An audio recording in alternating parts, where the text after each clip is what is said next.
This is obviously a big year for you in sci-fi. At Celebration, you went so far as to say that Poe, your character, was the best freaking pilot in the galaxy. Yeah, that's just fact. Feels like fighting words if you're Han. I mean, are you like throwing down the gauntlet a little bit? The gauntlet's been thrown. No one's picked it up yet. He's better than Han? Look, he's the best friggin' pilot in the galaxy. What more can you say? You know, it's a funny thing because this is obviously it's a war movie and there's dark elements there. Your character is a soldier, but there's so much joy in that trailer. Just the pure joy of his flying. So I'm wondering if that tone, if he's sort of bringing in that tone to the movie. I think you hit the nail on the head there. That is the operating. That's where he operates from, JJ. Yeah. You know, the whole thing is infused with such enthusiasm and such joy, and I think that I definitely do get to inhabit a lot of that feeling, you know, and I know it sounds weird, but the ecstasy of war, you know, which is actually something that I read about. I read this book called What It's Like to Go to War, which is very literal, you know, and this guy talked a lot about that, particularly with pilots. Yeah. You know, that feeling, it's like it takes you to this weird sacred space. And to be so excellent at something. Yeah, exactly. Yeah, it's just this kind of high that happens. So, but I think that, you know, JJ just infuses his enthusiasm and his passion for this story into every frame.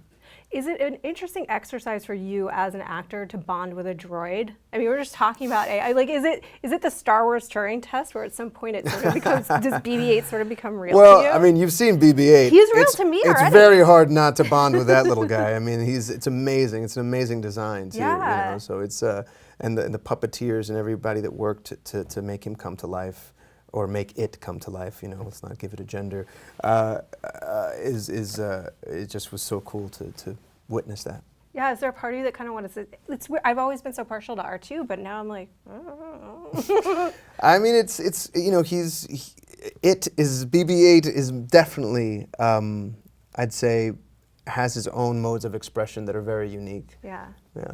There was, you know, we were talking earlier, and I feel like there's probably geek aspects to you. So, and obviously, you're a great actor, worked with Coen brothers, but I don't know if there's ever moments when you're working with people like Harrison Ford and that particular princess, you know, Leia, and that you feel out of body, or do you just, because I feel like I would feel completely out of body, or do you just give over to the relationship in the movie? Yeah, you need to give over to the relationship. I mean, there's that moment when I first would walk on the set and just see what was there and see them in costume, or you know, or visit set and see them, and those would be those kind of pinch yourself moments. That wow, how did I even end up here? Yeah. You know, and so that would be pretty surreal, but. Then, you know, it's almost like you need that extra bit of energy to compartmentalize that and just try to, you know, approach it like any other job, even though in the back of your head you know this is not any other job. But in order to be able to function properly and do your job properly, you have to kind of diminish the whole thing. Those relationships established in the original trilogy are so iconic. Does it feel like similar sort of bonds are being formed in this film? Similar relationships are being formed? I'm not, you know, I don't know who it would be, but to lead this forward, no. Well, they talked about handing over the mantle. Yeah, to a certain extent, I would say that they're unique relationships for sure, but that there's elements that are also very familiar as well. Yeah, the three of you standing on stage, it was like so interesting. The three of them, it felt very similar. I don't know, did you see the McConaughey mashup video of him watching the trailer? I did.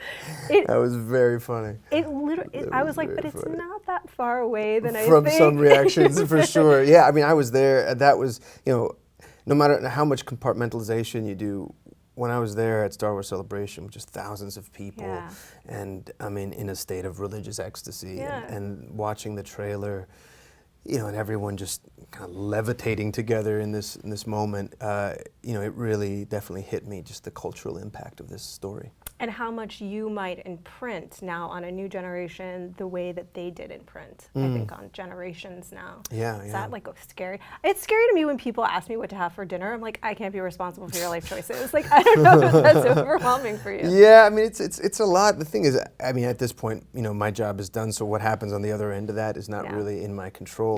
But you know, I think it's also exciting. It's exciting to add to this culture.